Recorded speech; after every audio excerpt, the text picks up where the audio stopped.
राधिका यादव हत्याकांड में आरोपी पिता दीपक यादव को एक दिन का रिमांड पूरा होने के बाद शनिवार को गुरुग्राम की कोर्ट में पेश किया गया, जहां से कोर्ट ने उसे 14 दिन की न्यायिक हिरासत में जेल भेज दिया है। अब इस हत्याकांड में नए नए खुलासे हुए हैं, जिनके बाहर आने के बाद कई सवाल भी उठ रहे हैं, जिसमें सबसे बड़ा सवाल तो यही है कि आखिर हत्यारोपी पिता दीपक यादव ने ये झूठ क्यों कहा कि उसने 1.5 करोड़ रुपए की टेनिस एकेडमी बेटी को दी थी, जबकि पुलिस की जांच में ये बात बिल्कुल गलत साबित हुई है। इस केस से जुड़े अब तक के सभी पहलुओं को एक बार फिर से हम आपके सामने रखते हैं।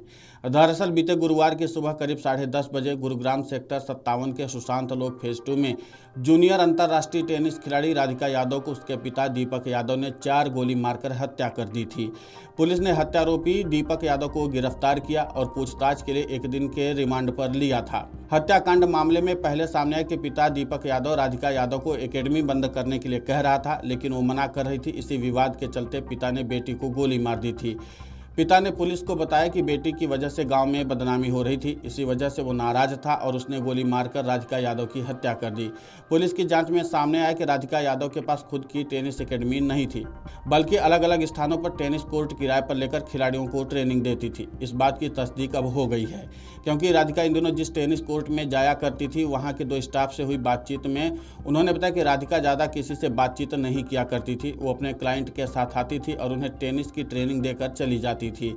एकेडमी के ग्राउंडमैन संदीप की बुधवार की सुबह और शाम को व्हाट्सएप चैट भी वायरल हो रही है। इस चैट में राधिका यादव ग्राउंडमैन से टेनिस कोर्ट में खेलने संबंधी बातचीत कर रही है। उसने अंतिम मैसेज लिखा था कि मैं कल आऊंगी।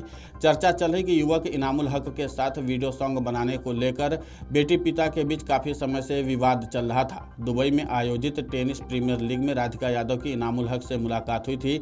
इनामुल हक ने दुबई से वीडियो वायरल करते हुए कहा है कि मेरा इस मामले से कोई लेना देना नहीं है, राधिका के साथ सिर्फ म्यूजिक वीडियो की शूटिंग में काम किया था। इनामुल हक ने कहा कि घटना को हिंदू मुस्लिम एंगल दिया जा रहा है, मुझे नहीं पता कि ऐसा क्यों किया जा रहा है। मुझसे जब भी पूछताछ होगी मैं पूरा सहयोग करूंगा। उसने कहा कि हम 2 बार मिले थे, वो राधिका के पिता को नहीं जानता, लेकिन उसकी मां से मिला हूं। रिमांड के दौरान हत्यारोपी पिता दीपक यादव ने बताया कि कई ग्रामीण उसको बेटी का नाम लेकर उकसाते थे। पुलिस अब उन ग्रामीणों को भी जांच में शामिल करेगी। इसके साथ ही मामले में पुलिस उसकी मां की भूमिका की भी जांच कर रही है, क्योंकि हत्या के वक्त वो मौके पर मौजूद थी। राधिका यादव के फिल्मों में काम करने और अंतरजातीय विवाह करने की बात भी सामने आई है और अंदर खाने में बात सामने आ रही है कि हो सकता है इन 2 वजहों से पिता और बेटी के बीच में विवाद चल रहा था और ये इतना बढ़ गया कि अब ये आक्रोशित पिता ने अपने ही हाथों से बेटी की जान ले ली। खैर, तथ्य चाहे जो भी हो, लेकिन एक बात तो है कि अब इस मामले पर रोज नए नए खुलासे हो रहे हैं और अब देखना दिलचस्प होगा कि और कितने खुलासे होते हैं और क्या वाकई इन्हीं 2 वजहों की वजह से पिता ने अपनी बेटी की जान ले ली है या फिर कोई और वजह है। और इनामुल हक को लेकर के भी कई तरह के सवाल उठ रहे हैं, लेकिन अभी पुलिस इस पूरे खुलासे को लेकर के कुछ भी कहने को तैयार नहीं है। तो देखना महत्वपूर्ण होगा कि इस पूरे मामले को लेकर के पुलिस क्या कुछ जानकारी देती है।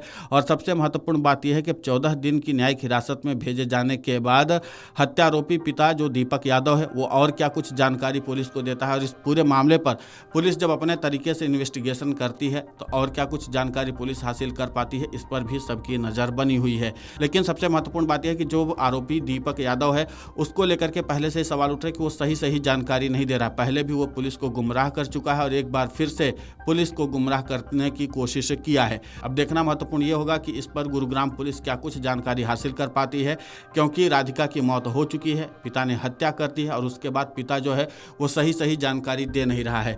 वो पहले कुछ जानकारी देता है, फिर उसके बाद कुछ और देता है। तो वैसे में देखना महत्वपूर्ण होगा कि पुलिस क्या कुछ जानकारी हासिल कर पाती है और खासकर इस 14 दिन की न्यायिक हिरासत के मामले में पुलिस और भी क्या कुछ जानकारी हासिल करने की कोशिश करेगी, ये सबसे महत्वपूर्ण बात होगी। वीडियो डेस्क अमरउजाला.com। अगर आप ये वीडियो YouTube पर देख रहे हैं तो हमारे चैनल को सब्सक्राइब कर बेल आइकन दबाएं और Facebook पर देख रहे हैं तो हमारे पेज को लाइक करें।